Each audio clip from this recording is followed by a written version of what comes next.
Olá pessoal, sejam bem-vindos ao canal e hoje mais uma vez vamos abrir a caixa de Pandora. E hoje eu trouxe uma crítica de um filme de terror que tá fazendo muito sucesso. O filme em questão é O Telefone Preto e eu vou falar um pouco sobre a história desse filme e qual foi a inspiração para a criação dele, porque tem muitas referências boas. Então eu já vou chamar a vinheta pra gente já começar a falar e bora pro filme de hoje.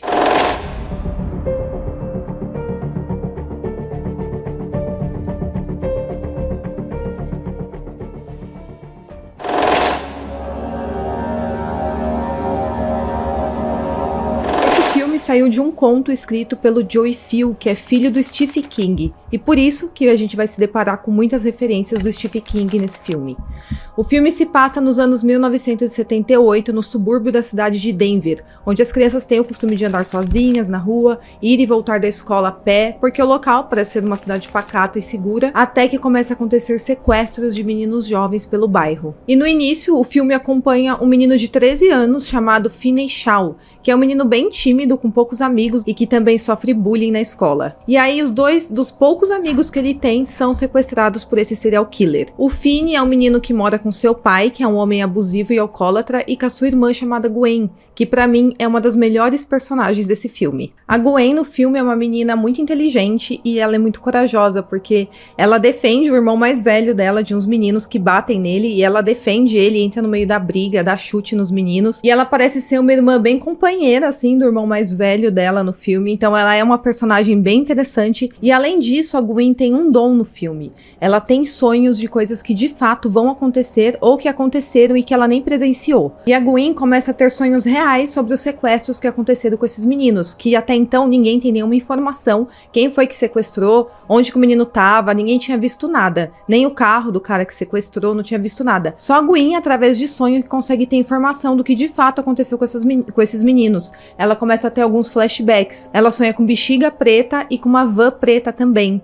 E aí ela conta, no filme mostra que ela conta sobre esse sonho para uma amiga dela, e essa amiga parece que conta para os pais e chega nos ouvidos dos policiais que estão investigando o caso. E aí esses policiais vão até a escola da Gwen, chama ela e fala: como que você sabe essas coisas? Como que você falou que na cena do crime tinha uma bexiga preta? Aí eles falam que de fato eles encontraram uma bexiga preta próximo de onde uma das vítimas tinha sido sequestrada. E aí eles perguntam: como que você sabe dessas informações? E aí ela fala que ela tem sonhos reais. E aí esses policiais vão até o trabalho do pai dela e questiona, né, como que a filha dele sabe sobre essas informações que ninguém tinha sobre os sequestros.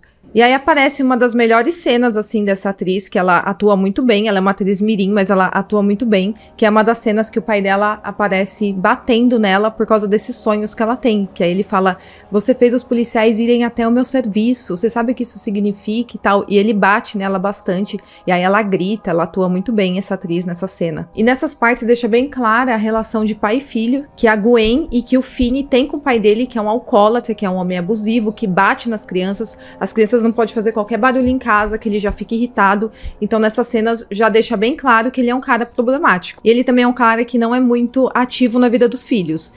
Todas as cenas que aparece, ele fica ali bebendo uma cerveja, ou então ele tá sentado no sofá, com o olhar longe, e as crianças estão vivendo a vida delas. Vai na escola, volta sozinho, os dois juntos. E os sequestros acontecendo na cidade. E mesmo assim as crianças continuam andando sozinhas nas ruas da cidade. Então, mesmo com todos aqueles sequestros, elas continuam indo e voltando sozinhas a pé para casa até que o Finney é sequestrado. E a forma que foi retratado o sequestro foi bem fiel com o que acontece na vida real. Então, assim, eles usaram de referência alguns crimes reais para fazer esse filme, e isso fica bem claro. Eles não usaram tanta fantasia, aliás, eles não usaram quase nada de fantasia para retratar o serial killer e também os crimes que ele cometia. A parte sobrenatural desse filme fica mais com a Gwen, que tem sonhos, e mais pra frente com o Telefone Preto, que eu vou falar pra vocês.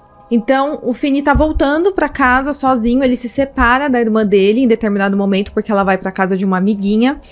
E aí, o Finney andando sozinho até a casa dele, ele se depara com a van preta e com um cara que finge que caiu as coisas no chão e pede ajuda pra ele pegar essas coisas. E esse cara é o serial killer. E aí ele conversa ali com o Finney, tenta dar uma de amigo, né? Ai, me ajuda aqui, caiu minhas coisas. O Finney tenta ajudar ele. E aí ele imobiliza o menino no meio da rua mesmo, só que a cidade é pacata, parece uma cidade mais do interior, assim, é Denver, né? E aí não tinha ninguém na rua, o sequestrador espirra um negócio na boca do Finney, que tá gritando, pedindo ajuda. o Finney desmaia, ele enfia o menino na van, e pra fazer tudo isso ele usa umas bexigas pretas, um monte de bexiga preta assim, meio que pra tampar o que ele tá fazendo. Então ele pega e enrola o Finney nessas bexigas pretas e enfia ele na van. E o Finney vai desacordado lá pro cativeiro. E é aí que a gente conhece o serial killer, o Graber, que tem como alvo as crianças do sexo masculino. O Finney é sequestrado por ele e acorda em um porão onde há apenas uma cama e um telefone preto em uma das paredes. O serial killer se apresenta com uma máscara pro Finney quando ele já tá no cativeiro e diz que não quer machucar ele tenta ser legalzinho logo de início. E aí o serial killer fala que o telefone preto que tem na parede não funciona. E aí o serial killer fala que aquele telefone ele toca de vez em quando, aquele telefone preto, mas não é nada, é apenas um defeito que tem, que ele menciona ali na hora, que faz o telefone tocar, mas não é ninguém, não tem nenhuma ligação, não tem, na verdade não tem nem fio o telefone. E é assim que acontece, enquanto o Finney tava sozinho ali no porão, no cativeiro dele, o telefone toca e ele atende. E aí o Finney descobre que ele consegue ouvir as vozes das vítimas anteriores do serial killer. Essas vozes vêm do plano espiritual e os meninos que já foram mortos tentam ajudar o Finney a fugir do assassino. Então é aí que entra a parte sobrenatural, além dos sonhos da Gwen. Enquanto isso, a irmã dele, a Gwen, tem sonhos que indicam o lugar onde o Finney pode estar, e ela tenta correr contra o tempo para tentar ajudar os detetives a encontrar o seu irmão. E a parte dos detetives também me lembrou muito uns casos que eu trago aqui no canal, porque eles não conseguem resolver nada. Eles ficam sempre buscando por pistas que não tem nada a ver, eles ficam questionando a Gwen de forma agressiva, sendo que ela é só uma criança e o que ela teve são apenas sonhos.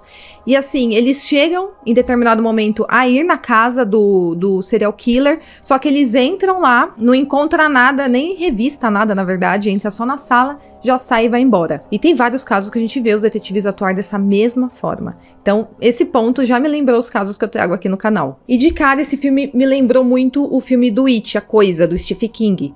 Primeiro por causa da fotografia do filme, que é bem anos 70 mesmo. E além disso, o filme começa mostrando a vida das crianças na cidade. E durante todo o filme é a Gwen, a irmã mais nova do Finney, que ajuda a polícia. Então tem esse negócio das crianças serem mais espertas que até mesmo os policiais, que na verdade não conseguem ajudar em nada na investigação durante o filme todo.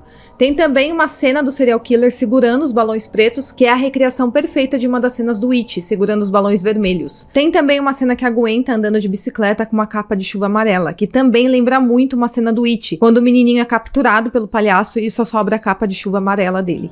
E pra fechar as referências do It, o ator James Ransone, que fez o papel da versão adulta do Ed no filme It 2, e no filme O Telefone Preto, ele fez o papel do Max, que é o irmão drogado do serial killer, que divide a mesma casa que o irmão assassino, mas que não sabe nada do que tá acontecendo. E como eu falei, tem uma cena que os policiais vão até a casa que os dois moram, e o Max tá com um quadro fazendo uma investigação do caso dos meninos que estão desaparecendo, e ele tenta mostrar pra polícia que ele sabe onde fica a casa, mas os policiais vê cocaína na sala e resolvem ir embora, porque acha que ele não sabe o que ele tá falando.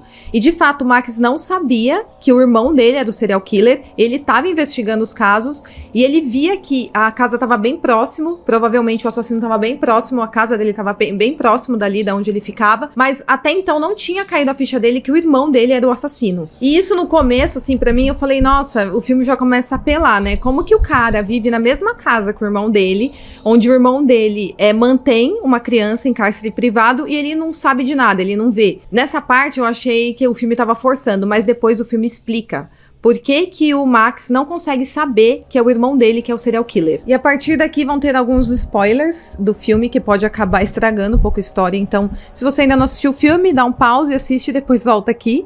Ou então, se você quer saber do filme, continua aqui comigo e já deixa seu like aqui no vídeo. E aí, voltando ao filme, como eu falei, o serial killer fica usando uma máscara e ele troca essa máscara algumas vezes.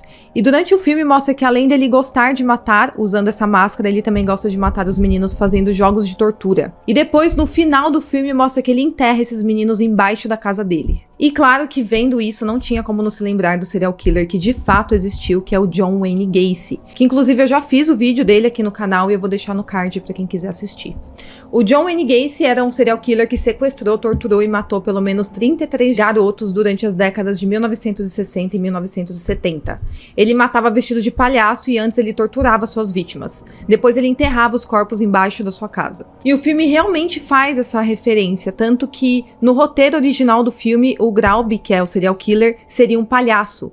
em referência ao John Wayne Gacy, que realmente na vida real era um palhaço de festas infantis. Quem barrou essa decisão criativa foi justamente o Joe Hill, que é o autor do conto que inspirou esse filme. Ele foi o primeiro a dizer que o assassino não poderia ser um palhaço. A sugestão dele foi adaptar o serial killer em um mágico das antigas, e foi aí que veio a ideia do assassino usar máscaras, que não tinha na história original do Joey, no conto. E aí, durante o filme, enquanto o Finney tá ali preso, o assassino deixa a porta do cativeiro destrancada, para que o Finney suba e seja morto em meio às torturas que ele faz. Então, esse serial killer, ele gosta de fazer joguinhos com as vítimas dele. Ele finge que esqueceu a porta do cativeiro aberta, pra vítima subir as escadas do cativeiro e se deparar com ele, ali usando uma máscara e com um cinto na mão. E a partir disso, a vítima é torturada e morta. E uma das cenas bem marcantes é o assassino sentado nessa cadeira, sem camisa e usando a máscara com chifre, que é bem macabra, esperando o Finney sair do cativeiro para torturar e matar o menino. Mas ele não faz isso, porque através do telefone preto e das dicas vindas do além, o Finney descobre que aquilo é uma emboscada e que não deve subir as escadas. Então os meninos que já foram mortos entram em contato com o Finney através daquele telefone preto e fala para ele, não sobe as escadas porque isso é uma emboscada. Se você jogar o jogo dele, ele vai ganhar o jogo e vai te matar no final. Enquanto isso, a Gwen continua tendo alguns sonhos. Ela tem o costume de orar para pedir que Jesus mostre para ela em sonho. E aí tem uma parte que ela fica muito nervosa com Deus, né, com Jesus, e fala, mas eu nem sei se você realmente existe, você não tá me mostrando nada, você deixou meu irmão ser sequestrado e agora você não tá me dando sonhos pra eu descobrir onde que ele tá, me ajuda, me ajuda. E aí ela meio que se revolta e nisso ela acaba tendo um sonho com o irmão dela, de onde que ele tá. Ela sonha com o número da casa.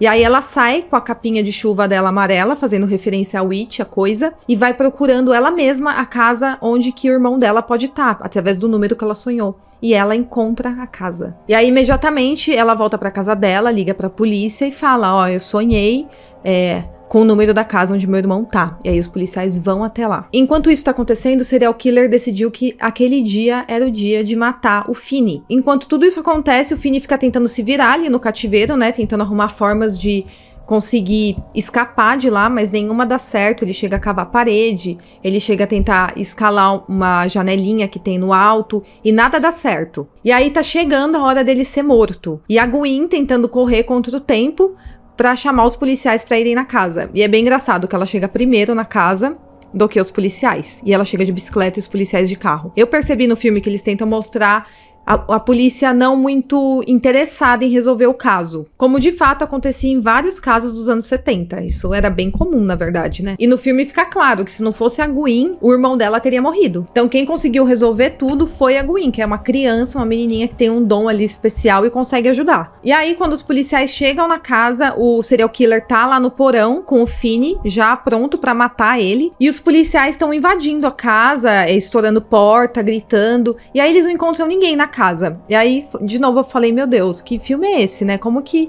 o serial killer não escutou os policiais chegando na casa, sendo que eles arrombaram porta, estão gritando. E aí aparece duas cenas, eles no porão, o Finney com o serial killer, e os policiais na parte de cima da casa procurando pra ver se de fato é ali o local. E aí tem uma hora que o policial fala assim, a casa tá vazia, não é aqui. Aí eu já comecei a achar que o filme tava forçando de novo, né? E aí o filme explica. Porque em determinado momento, antes dos policiais saírem da casa, eles falam, olha, tem um porão aqui. E aí o policial abre a porta do porão. Eu falei, ué, mas são duas casas diferentes, né, pela cena. Não parece a casa onde o Finney tá. E aí ele abre a porta, o policial abre a porta do porão e eles descobrem, na verdade, os corpos das vítimas nesse porão. Não é o porão onde o Finney tava. Na verdade, o Finney tava sendo mantido em cárcere privado na casa da frente. Então esse serial killer tinha duas casas. E é por isso que o irmão dele, o Max, não consegue saber que o irmão dele é o assassino.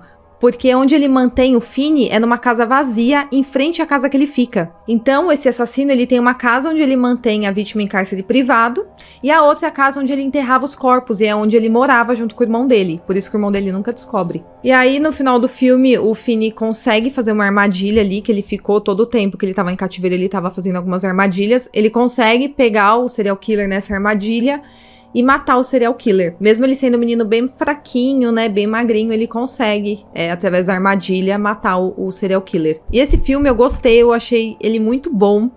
Ele não se aprofundou na vida do serial killer, ele se aprofundou na vida da vítima, então você se vê ali como a Gwen ou como o Finney, né? Você consegue se sentir no lugar deles. Isso eu achei bem legal. Algumas pessoas criticaram esse fato. Eu queria saber mais sobre a vida do serial killer e tal. E já mataram o serial killer, não tem nenhuma chance pra ter um segundo filme com esse serial killer, que eu achei bem construído, daria um bom segundo filme. Mas, de fato, esse filme ele não se aprofunda na vida do serial killer, ele se aprofunda mais na visão das vítimas. E isso é bem legal, porque o filme mostra bastante da vida de cada uma das vítimas do serial killer. E isso eu achei bem legal. Eu achei um filme bem construído, eu achei um filme bacana.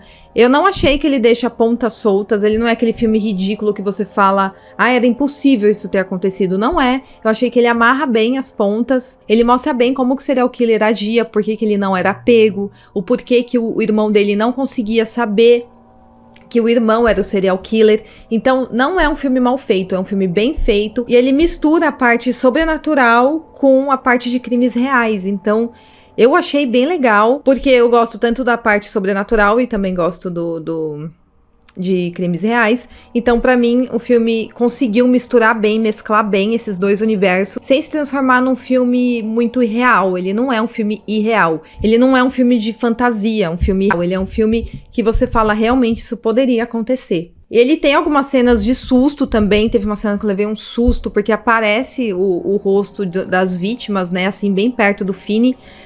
O Finney, enquanto tá em cativeiro, ele consegue enxergar a parte... Ele consegue enxergar o plano espiritual ali, ele consegue ver algumas vítimas, mas todas as vítimas estão ali pra ajudar ele a se livrar do cativeiro. Então dá uns sustos, tem algumas cenas de suspense que você fica esperando o serial killer entrar no cativeiro e pegar o Finney ali, tentando fugir. Então o filme te deixa assim bem na expectativa, bem aquela coisa de suspense, que pra quem gosta de filme de terror e de suspense, gosta dessa sensação. Então assim, eu achei muito legal esse filme, eu achei que vale a pena assistir. Eu não tinha dado nada pra esse filme logo de início, eu não quis nem assistir o trailer, mas me indicaram, falado, assiste que é bom, e realmente é um filme muito bom, eu gostei muito. Ultimamente a gente não tem tido muitos lançamentos bons, então esse aí me surpreendeu bastante. Bom, pessoal, essa é a minha primeira crítica de filme aqui no canal, eu espero muito que vocês tenham gostado. Eu espero que eu tenha conseguido transmitir bem o que retrata o filme e qual que é a minha visão do filme. Eu tô pensando em trazer todos os domingos críticas de algum filme ou série nesse tema aqui pra quem gosta de serial killers e de terror. Então, se vocês gostarem dessa ideia, deixa aqui nos comentários pra mim. Eu espero muito que vocês tenham gostado do vídeo e até o próximo caso.